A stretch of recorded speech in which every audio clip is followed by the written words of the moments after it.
Salut tout le monde, c'est Simon, je vous retrouve pour une vidéo, on part sur la Ligue 1 ce coup-ci.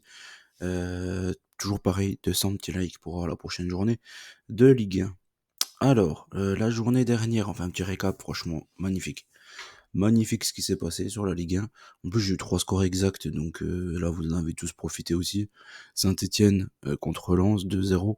Lens, ouais, Saint-Etienne a eu quand même des occasions sur le match, mais comme toujours, hein, c'est juste qu'ils n'ont pas des top joueurs, Saint-Etienne. Brest-Rennes, un but partout. Ouais, Rennes a égalisé en fin de rencontre. Nantes-Nice, un but partout. Nguessan qui a marqué encore un beau but et Ablin qui a marqué pour les Nantais aussi, qui fait une plutôt bonne saison, lui encore. Ça fait 3 scores exacts, c'est vraiment top. Monaco-Lille, on a eu le droit à une énorme purge. Je pensais que ça allait être un match un peu plus relevé que ça. Franchement, ils ont fait le strict minimum, les deux équipes. Paris a bien gagné contre Strasbourg. Strasbourg qui a vraiment joué le jeu pour que Paris gagne, en fait, tout simplement. Ils les ont enfin, en début de rencontre, ils auraient dû marquer les Strasbourgeois, peut-être que ça aurait changé la donne, mais toujours est-il que les Parisiens, si on leur laisse trop d'espace et on leur laisse le temps, surtout au milieu de terrain, parce qu'en fait ils ont juste besoin de temps au milieu de terrain. Parce que si vous les attaquez et que vous jouez physique contre cette équipe de Paris, pour moi je trouve elle est inexistante, hein. On a encore vu hier contre le PSV. Mais on va revenir quand même sur Paris au moment de Marseille-Paris, un peu plus en détail, parce que cette équipe de Paris, franchement, que Luis Enrique ait été prolongé, c'est vraiment une honte absolue. Sérieusement, on n'a jamais vu Paris aussi nul en Ligue des Champions. Et le débile qui me dit oui, mais ils ont perdu des grands joueurs. Mais en fait, c'est Luis Enrique qui veut pas de grands joueurs. Ils mettent 100 millions sur la table pour des Kolo Muani, pour de ce type de joueurs-là. Ils mettent 60, 70 sur Joao Neves. Vous trouvez que Joao Neves, c'est un bon joueur, sans déconner? Il est jeune, ils espèrent que dans le futur, il sera bon. Mais pour le moment, je suis désolé, il a pas le niveau pour jouer à Paris, mais jamais de la vie, quoi. Il doit être sur le banc pour le moment. Donc, pas être méchant, mais vraiment, il fait n'importe quoi, hein, strictement n'importe quoi. Mais bon, c'est comme ça. Lyon a écrasé Le Havre. Le Havre, je vais les mettre un peu en parallèle avec Montpellier, parce que vraiment, c'est deux équipes qui étaient au fond du trou, hein. Sérieusement, au fond du trou. Ils arrivent à rien. Didier Digard, il était déjà mauvais à Nice. Et là, il est encore nul au Havre, hein, vraiment. Lui, là, il y a un gros match, Rennes-Le Havre. Celui qui perd, ça me envie que ça fasse un nul. Mais l'équipe qui perd, le coach, il saute. Donc, j'imagine que ça sera Digard. On y reviendra, mais j'imagine que ça sera Digard. Mais c'est pas possible d'être si mauvais que ça, Le Havre, et même pas niaque, rien. Aucune envie, pour moi, c'est pas possible. Auxerre Reims, je me doutais un peu de la douille. J'ai plutôt pris un over ici. J'ai eu de la chance, 95e, il est passé. Parce que je savais très bien que les Japonais du stade de Reims, là, avec le gros déplacement, etc., ça allait être un peu plus compliqué pour eux. Au final, c'est quand même Nakamura qui égalise. Mais bon, c'est pas une grosse surprise pour moi, ça. Toulouse-Angers, je préfère prendre un over parce que Angers, ils font que des 1-1. Et Toulouse, ils sont vraiment nullissimes cette saison, c'est pareil. Oh, la tristesse de l'équipe. Et Nice-Nantes, voilà, la nul qui a rangé tout le monde. Et Marseille, du coup, ce sera ma seule erreur. Au final, j'ai opté pour un over plutôt. Donc, j'ai plutôt raison. Mais le BTTS, mais comment c'est possible que Montpellier ne marque pas sur ce match-là? L'occasion que Rouli, d'ailleurs, Rouli pour moi c'est top 1 en Ligue 1, ça c'est clair et net. Mais même au niveau européen, franchement, ce qu'il fait, c'est exceptionnel. La parade qu'il met, là, qu'il la dévie sur la barre, elle est exceptionnelle. Et du tout ce qu'il fait depuis le début de la saison, même avec l'Argentine. Oh, voilà, là, je pense que ce goal-là, l'OM, ils vont le revendre, mais je sais pas combien, mais ça va être assez important. Donc, il y a Akor Adams, le mec, à un mètre du but, il arrive à la mettre à côté. Voilà, tristesse. Nordin, tout seul devant le goal, il la met en touche. Franchement, Montpellier. Oh, il y a Gasset, là, du coup, qui est en mission sauvetage. On va voir ce que ça va donner. Toujours est-il que Montpellier, horrible. Vraiment horrible. La défense, horriblissime. Donc, on va repartir sur les pronostics maintenant pour ce week-end. Rennes contre Le Havre, comme je l'ai dit. Stéphane versus Digard, celui qui perd à la porte. Pour moi, ça sera Digard. Je pense que le Stade Rennais a une bien meilleure équipe que le Havre, même s'ils en font pas grand chose pour le moment de cette belle équipe. Mais le Havre, c'est pas possible. C'est plus possible pour moi. Oust du balai, cette équipe du Havre. Plus tôt ils changent de coach, et mieux ils s'en sortiront, je pense. Angers contre Saint-Etienne. Gros match ça, hein. Angers-Saint-Etienne, ça fait rêver. Je me dis que Angers, ça, ils sont sur quoi? 3, 4, 5 nuls, je crois. Sur les 5 derniers matchs, ça doit être au moins sur 3 nuls. 3 fois 1-1, donc je suis reparti encore une fois sur un 1-1 entre ces 2 équipes.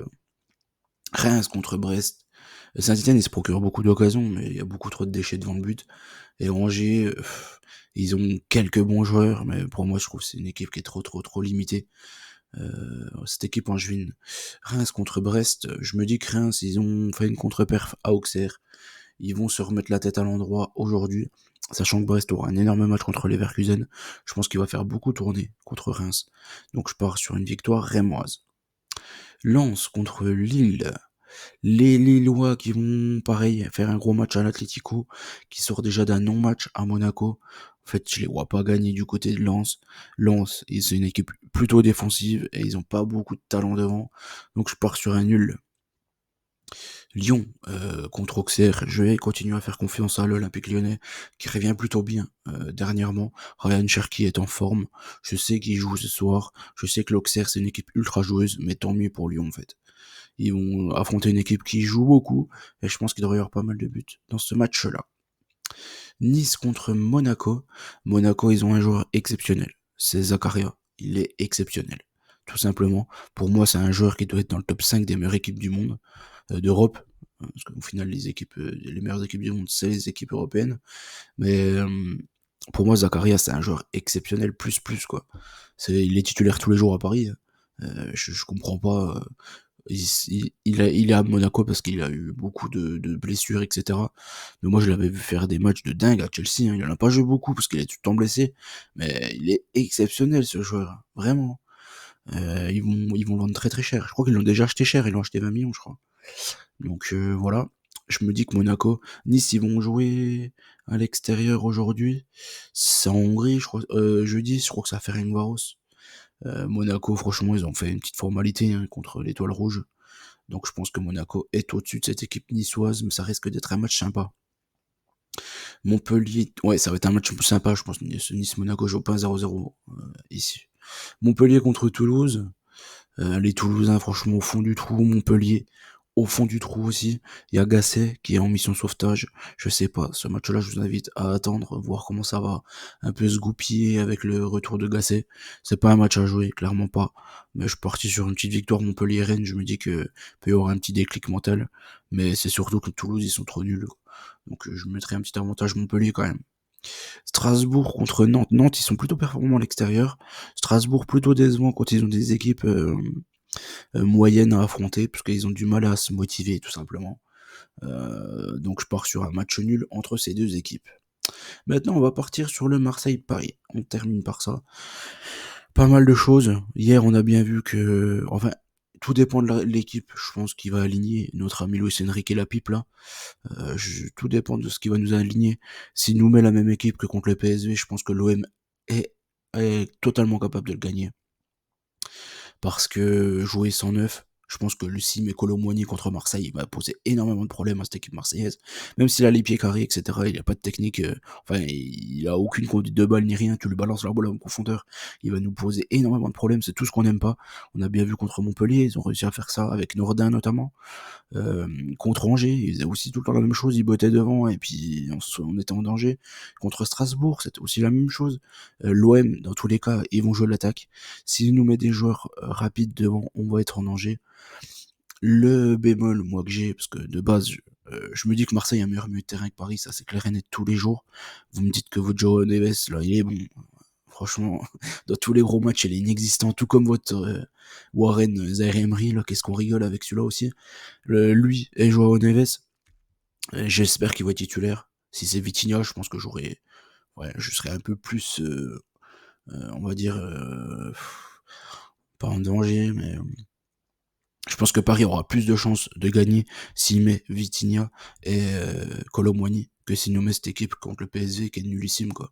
Dembélé, je suis désolé, c'est pas un joueur de foot, hein.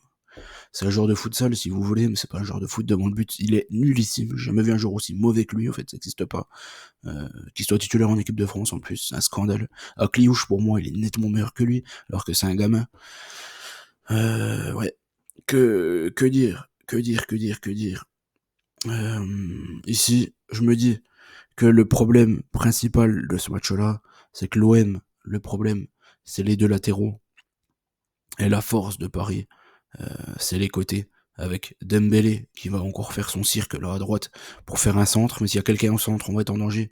Mais est-ce qu'il y aura quelqu'un au centre? Ça, je sais pas, parce que bon, ça dépendra de Luis Enrique et de son humeur. Et Barcola sur le côté aussi, qui peut faire des différences. C'est un très bon joueur de Ligue 1, Barcola, mais voilà, de Ligue 1, tout simplement. Et ils ont surtout Hakimi et Nuno Mendes, qui pour moi sont leurs points forts à Paris. Et donc ils peuvent vraiment faire mal à Marseille avec ça. C'est juste ça, en fait. Pour moi, Lirola et Ulysse Garcia, ils sont nuls. Défensivement, ils sont nuls. Ils ont rien à faire à l'OM. Donc, voilà, on verra. Je pars sur un nul, du coup. Un nul avec des buts. Forcément des buts dans ce match-là. Parce que l'OM va jouer l'attaque. Deux Herbis, c'est rien faire d'autre. Il va pas jouer la défense. Donc voilà, je pense que le milieu de terrain devrait bouffer celui du PSG, mais qu'on a trop de lacunes défensives pour espérer mieux qu'un match nul. Malheureusement, j'espère me tromper, j'espère que l'OM va gagner, et voilà, ce serait vraiment top, top, top. Donc on a fait le tour de ce que je voulais voir avec vous, j'espère que la vidéo vous a plu. N'oubliez pas qu'on gagne, on perd ensemble. Je vous dis à très vite, et ciao tout le monde.